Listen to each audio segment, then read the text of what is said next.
Hey guys, it's Edwin Samuel here. I'm a hedge fund portfolio manager. Of course, you guys know that I run a Forex hedge fund with some assets under management. So some of the questions I've been getting um, these days is how do you structure your Forex hedge fund? People have been asking these questions. How do I go about structuring my hedge fund?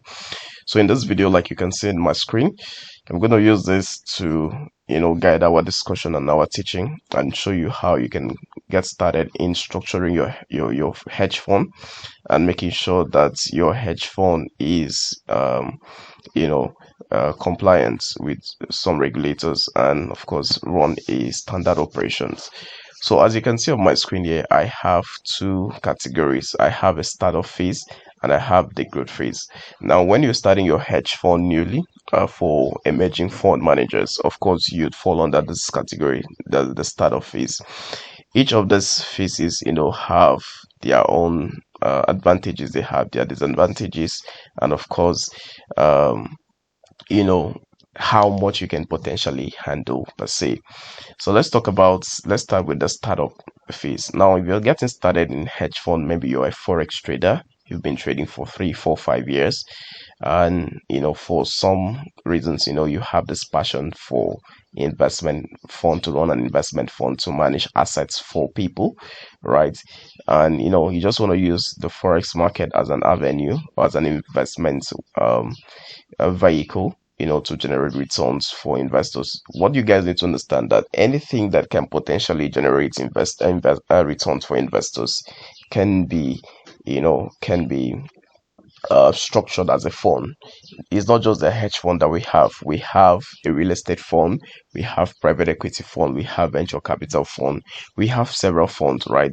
And each of these funds, their investment strategy is focus on different industry. For VC, right, that's venture capital, they focus on finding companies at the startup level to inject some capital into it. And of course, when the company grows and eventually becomes a unicorn, they exit and all of that stuff.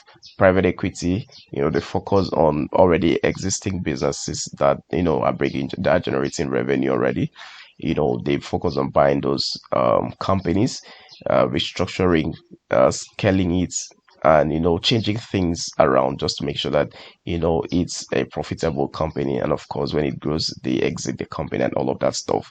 And when it comes to hedge fund, basically what is done is trading activities. It could be crypto trading activities, it could be Forex. However, any of your trading activities would define the kind of fund you run or the kind of hedge fund you run. It could be a crypto hedge fund, it could be a Forex hedge fund.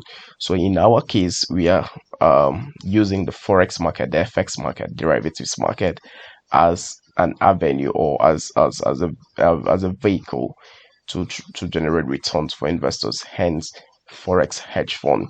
So when you're starting off a Forex hedge fund, right? Usually we're starting up at the startup level because I do tell people don't try to jump faces. Don't try to.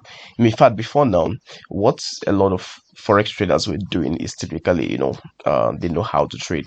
Basically, they've been trading for some time. They are confident in their trading strategy, and they feel because of that level of confidence, they can go about sourcing for funds for investors. But what fails them, right, is the structure where the investors would send money into their bank accounts, and from that money they fund their trading account and start making trading activities from that money. Now, the disadvantage of this structure is that there is no transparency as to the investor. All right, because it is what you tell the investor that the investor tends to bank with, is what you tell the investor that the investor believes. And the major disadvantage with this structure is that most times, because in a bid for you to attract investments, you want to overpromise, you want to say things that would make sure you seal the deal, things like guaranteed returns. And what you guys fail to understand is that there is no guaranteed returns anyway in the financial market or in the investing world. There's nothing like guaranteed returns. In fact, when you go about telling people, or when your unique selling point is guaranteed returns, you know, it's a lot of sophisticated investors, that's people that understand what investing is all about, they'll run from you because there's nothing that's guaranteed in returns. What you must try at every point in time is to tell people, all right, the risks involved in what they're doing. Be clear on the risks, all right? Be clear on state your risk disclosure, state it out so they understand what they're coming in for or what they're opting in for. So basically, in that structure, what most forex traders would do is they go to friends, they go to families, tell them I can trade, give me some money. And when they give them the money, they fund the money in their trading accounts and just start trading their money and tell them, okay, I'm going to be giving you fixed returns as high as 20% on a monthly basis. Now, the downside of this is that because this money is sent directly to your account, do you understand me? Because this money is sent directly to your account, part of this money especially if you run a physical operations, part of this money would go into running office operations.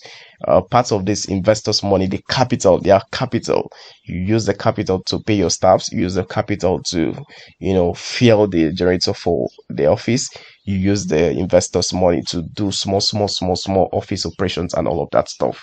All right, but you fail to understand that these are money that's supposed to be used for trading activities. And that's just one dimension. Now, the second dimension is that when you start trading on this money, all right, because your selling point to them was guaranteed monthly returns. And we also understand that the Forex market have two phases, trending phase and ranging phase. For me, I'm a trend following trader, right? So the market would not trend every time. The market is not going to be trading every time, right? There are times where the market would trend and there are times when the market would range. So if you are promising investors guaranteed monthly return, let's say 10%, and the market at that month wasn't trending, it's ranging, meaning there are no trading opportunities for you to leverage on, you would be forced to, extract opportunity. You will be forced to scout for opportunities where ordinarily opportunities are not there. And in order for you to meet the target, you start taking trading opportunities that you're not supposed to take. You start doing things that you're not supposed to do. And eventually, because you're under pressure, you end up blowing that trading account. And that's when you see places where investors will start chasing, traders will start chasing managers for investment practices because of they've failed to make returns for them. So many forex traders who use this route to manage funds, they've all closed down, right? Because the business model is designed to fail. Another thing with this business model is that it is only acceptable if you have a licensed fund, and most startup fund managers or most emerging fund managers may not have the financial capacity, to run that structure in terms of getting license, because when you get licenses, of course, you need to be compliant. You need to make reports to your regulators, all of those things. You just need to be compliant to the regulators in order for you to maintain the license. And of course, there are standard operations that comes with the license. So it's not even advisable. In fact, most most emerging fund managers who want to follow that route where they get money directly from their investors and a lot not licensed, in the eyes of the government, in the eyes of the law, that is an illegal practice. All right, and you don't want your fund or you don't want your operations to be marked as an illegal practice. That's why I don't advise us to start the structure. So I use the first 8 minutes of this video, 9 minutes of this video to just lay the foundation of that before we go deep into what we are going to be discussing today. So in what we are going to be discussing today, I want to tell you that structure where you have to get money from investors directly to your trading accounts to start to make trading activities for them is designed to fail, number one. Number two, it is not fit for an emerging fund manager or for a startup fund manager. There are already structures with the brokerage firm, all right, with the retail brokerage firm that allows you to manage funds, right, that to manage investment funds or to manage portfolios for investors without necessarily getting money or without necessarily getting the investments directly from the investors. And this model is divided into two. The first one is what we are seeing here, the percentage allocation management model. That's the PAM. All right, that's the first structure. The second structure is a multi-account manager, which is a MAM. Now, these are the two structures to get started as a startup fund manager or as an emerging fund manager. These are the two structures, because with this structure, you are working as part of the brokerage, meaning the license of the brokerage covers your operations, because you are working within the umbrella of the forex broker. I think that's the right word for it, meaning the licenses of the broker covers you. In terms of operations, everything covers you. And when you work with this structure, the first thing you will notice is that you don't have to do the profit sharing yourself. All this profit sharing, where you make the calculations of how much is due for the investor and how much is due to you and the profit split and all of that stuff. All of those things are done automatically by the brokerage once you use the structure. Now, on the right hand side, we have this structure, which is the Mauritius license, the global business license, and also the industry standard GBLP structure. Now, most of the top hedge funds in the United States use this model. I mean, the likes of Bridgewater Associates, the likes of Redalio Fund. I've forgotten the name of his fund. Bridgewater Associates. What's this guy's fund? Yes, Citadel. All of these funds, their structure is this one, the GPLP structure. I think in the subsequent video, I'm gonna make a video exclusively for this topic, right? The GPLP structure, but that's not the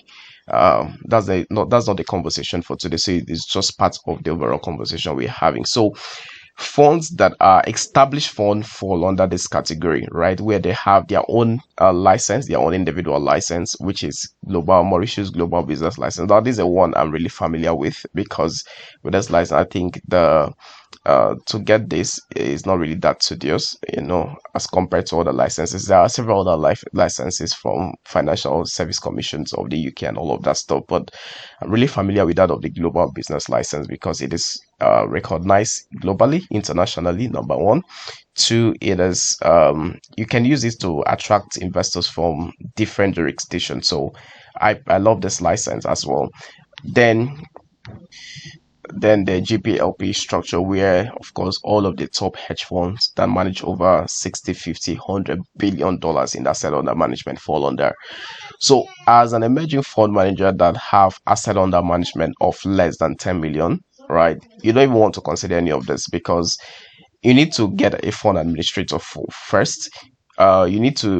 In fact, there are several operational costs that comes with running the structure, which an emerging fund manager may not necessarily afford at that early stage. So this is for those who they've crossed the $10 million, $20 million, and even in fact $100 million mark, to run the structure. You can even use the structure to run the PAM structure. Can be used to manage as high as 10 million, 20 million, even $50 million. $100 million can run on the PAM allocation, right? Now let's talk on the PAM allocation as an emerging fund manager.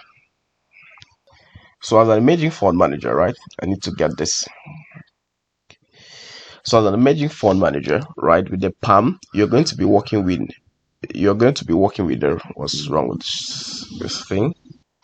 So on the PAM structure, I'll come to the PAM structure. So for the PAM structure, right, let's use the PAM. Let's write PAM. So for the PAM, pardon my writing.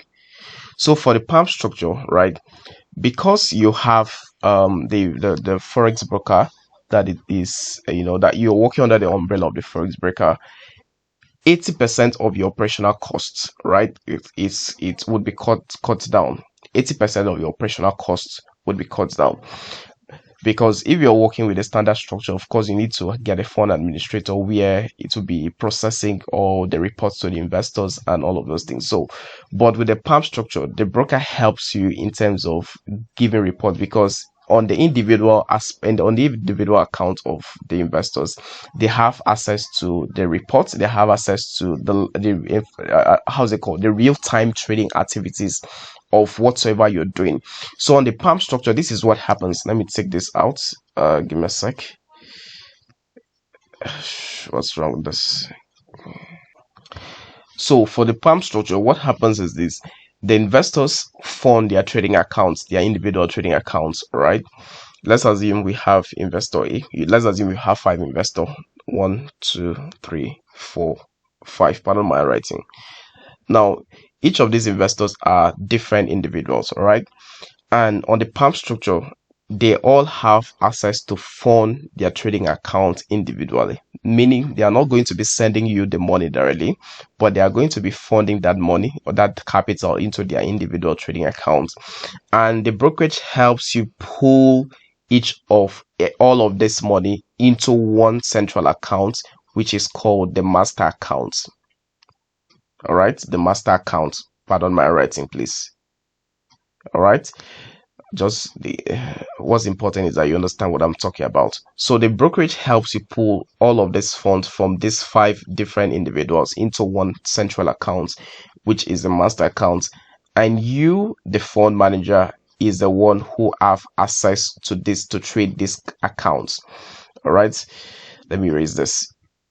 You, the fund manager, you have access to trade this account, but you don't have access to the investors' money. So you can't withdraw their money, you can't transfer their money. You are only open to trading their money. It is called a trade only mode. All right, a trade only mode. Let me write it down.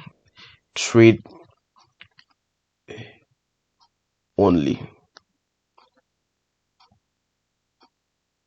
All right, so you are only open to a trade only mode, meaning you can only trade on that account, but you cannot make withdrawals, you cannot make transfer on that money. Now let's assume each of these investors, all right, take this out. I don't want this whole thing to be messy.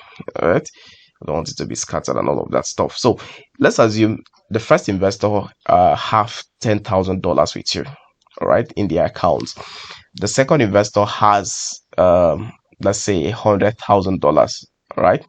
The third investor has, in fact, let's make everything round figure. Let's say each of these investors have investor one. The first investor have $500,000. Second investor have $500,000. The third investor have $500,000. So that's $1.5 million. All right. And now the fourth investor, let's say they have $1 million. That's $2 million. That's total, right? That's total. You have over $3.5 million in asset under management. Let's use professional terms, AUM, assets under management, AUM. All right, so you have a total of $3.5 million in AUM. All right, $3.5 million. All right, this is what you have in AUM. Now you can only trade on this account through what is called the limited power of attorney. All right, you can only trade on this account through what's called the limited power of attorney, LPOA. Limited, I'll type it out. I think I should stick to just typing instead of writing. Limited power of attorney.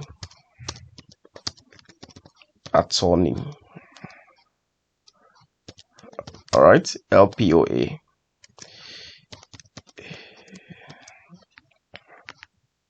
Great.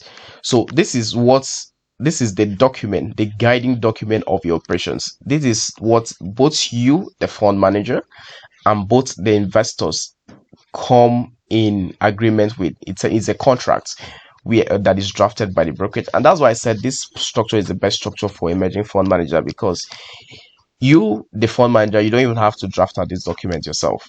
The brokerage is the one that drafts out this document and issues the document between you, the fund manager, and your investor. All right, so what happens is that the investor, with the limited power of attorney, your investor agrees to transfer trading activities, trading operations, executions and everything to you, the fund manager. Meaning, with the limited power of attorney, you have the legitimate ground to um to run investment activities on the investor's account.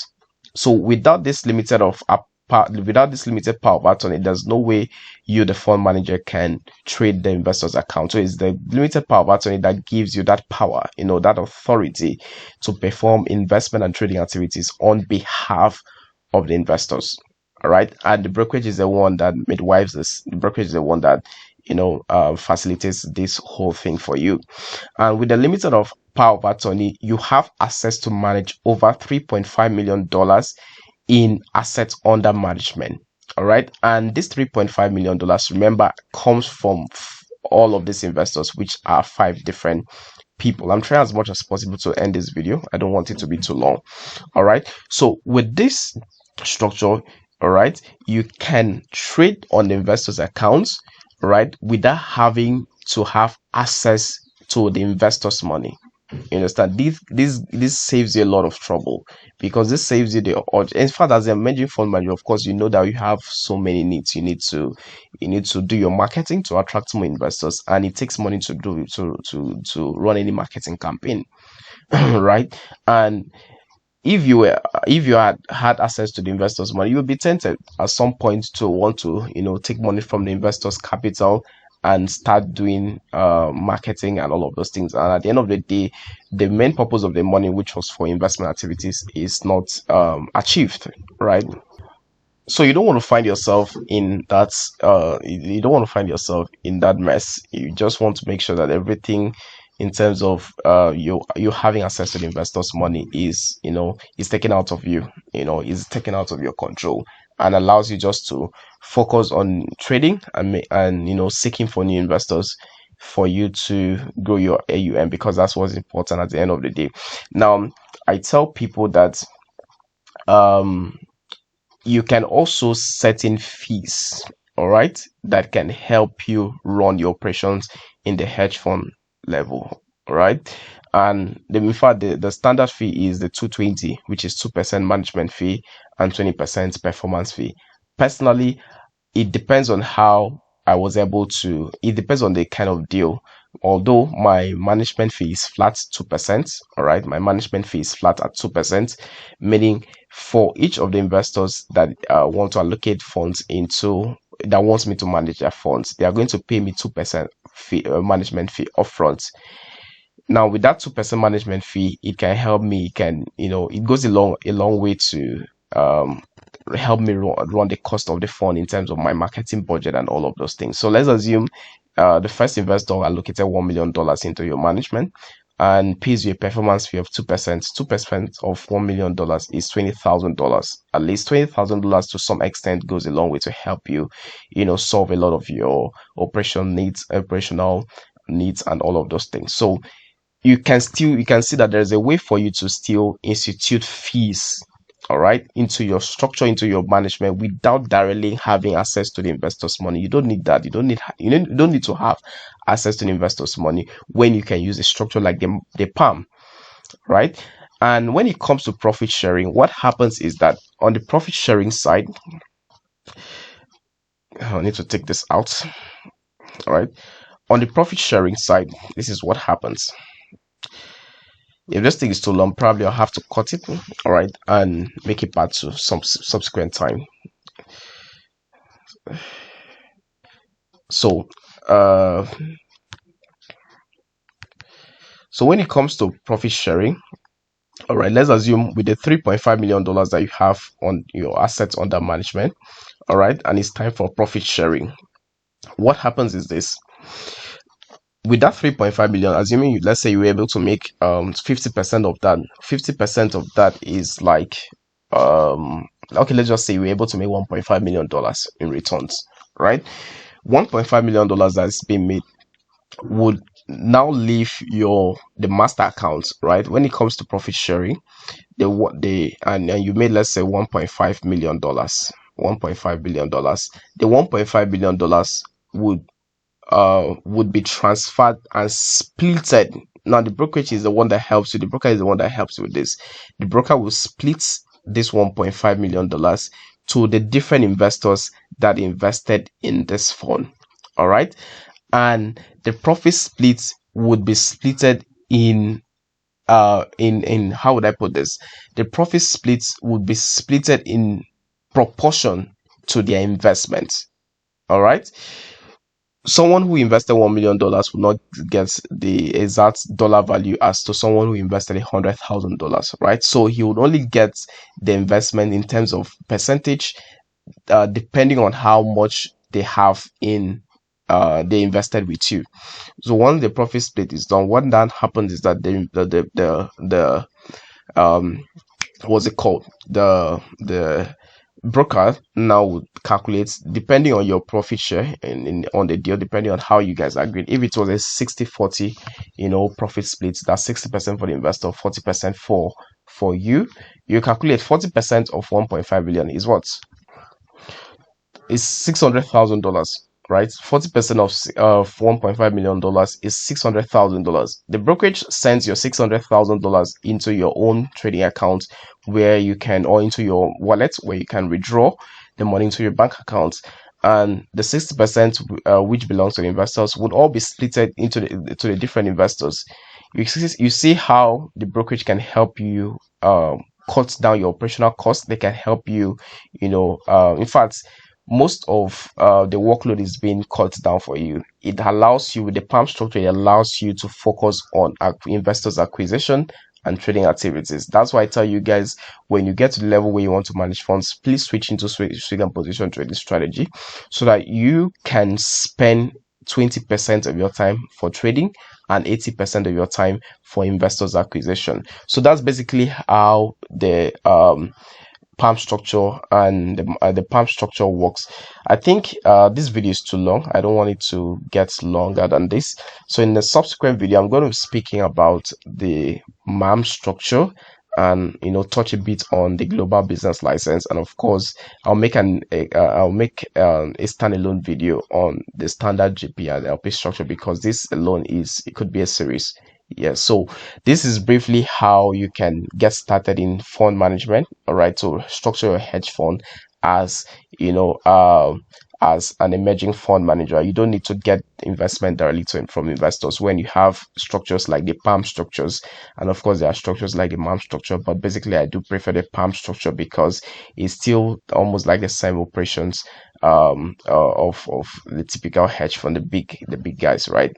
So I hope you've learned something today. If you want me to be making videos like this, because I have a lot of videos to make on hedge fund, because a lot of people have been asking questions on forex, hedge fund, and all of those things. So I have so many content to put out on this topic, and if you don't want to miss out on content like this, please hit the subscribe button, share this video, and drop a like and drop a comment, and of course like this video, and share this video to some person that you think would find value from this. And I'll see you in my subsequent videos. Take it easy. Take care, guys.